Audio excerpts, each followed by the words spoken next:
So in Kansas, was it winter time or summer? Kansas? Yeah, when you were in Kansas. Wintertime. Wintertime. The snow was up to my knees. At this time of the year. Because I left on the 5th of October. How do you remember that? So I remember, it was the 5th of October I left and got on the train. I rode the train and went to Junction City, Kansas. How do you remember the date?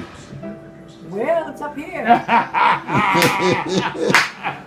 I'm telling you. All right. I believe it. Those were my experiences with my husband. We had just got married. Yeah. Well, it was not a year yet. Yeah. That he had already been called into the army. Right. And my baby was born. My first child I'm talking about, my James. He was born during the time his daddy was in the army. I see. And then his daddy had me to come up there and visit. Okay. And that baby was 5 months old when I left on the 5th of October. Wow. Man, this is Junction And City. it was very hard on me. And we have a picture. Brittany have a picture of me, because all my pictures is at Brittany. Yeah. And of me and my husband taken at that time. A nice picture we had taken together when he was in his army clothes and all. And there was snow. No, it was not snow day. But I'm all dressed up with my coat. Oh, okay. Because it was cold weather. Okay. On that trip when I went, I have a nice picture taken of him and I together. And then I came back home.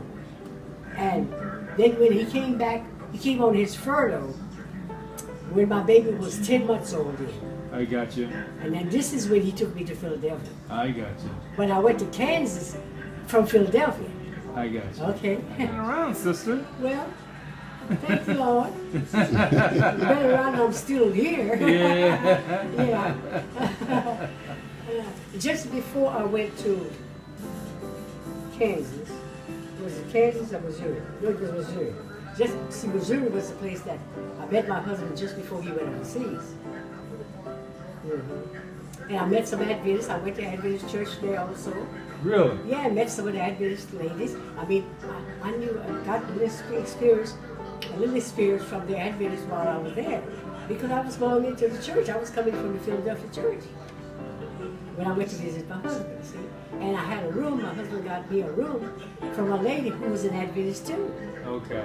So, you know, that was a good experience. And I thought to myself when I got there and found out that she was an Adventist, I said, oh, I was rooming for somebody in Philadelphia who was Adventist. Then I get in the room when I go to this place, this lady's Adventist. I was involved in Adventist quite a bit. Yeah, I guess the Lord was leading you there. Oh my Lord, this was good experience. Yes, it was. Yes, it God was with me. Yes, indeed.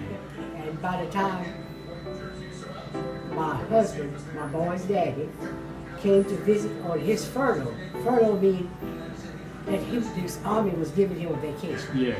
And just before they would send him overseas, they gave him a furlough. Okay. So he came back to Lake Charles on his furlough. And on his furlough, but before he left from his army, before he left for his furlough, he made arrangements there in Philadelphia. He was there, stationed there when he gave him his furlough. He made arrangements and got a room for me that he was going to bring me back with him to spend a while with him there. And the room that he had gotten for me was from these Adventist men. Right, right. And that's where I learned to know about Adventist message. Right. It's through these Adventist members and through the Bible that I picked up while I was visiting in his camp. Right. Yeah, well, you know, you're dealing with the Creator and the Sustainer. So just like God could walk on the water, feed the 5,000. I thought about that the other day. You know. I said he walks on the water. Yeah. He can do anything He can do anything he wants to. I didn't ask to be here. Yeah. I'm asking to God to give me life. Yes. But even if God would take me to there tomorrow, I wouldn't know it. You know, you're talking like the three Hebrew boys now. No, you know what? Life is, if you get life from God, if we have salvation. But if he was to call me in death today or tomorrow, I would not know that I'm dead. I would only be sleeping. There you go. There you go. And life is everlasting. Look at you. You starting to preach. You I got know loud. You got loud on us. So when you serve the Lord, you live it. Yes. You go to sleep. Yes. And you wake up. Yes. That's everlasting life. There If you I lay go. down here and go to sleep this afternoon and wake up 2 hours after, I've only been asleep. And if Yeah. I die, I'll only be asleep. There you go.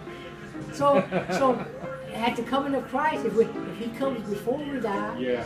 the coming of the Lord shall be, we'll Yeah. see him coming in the clouds of heaven, and that will still be the continuing of life. Yes.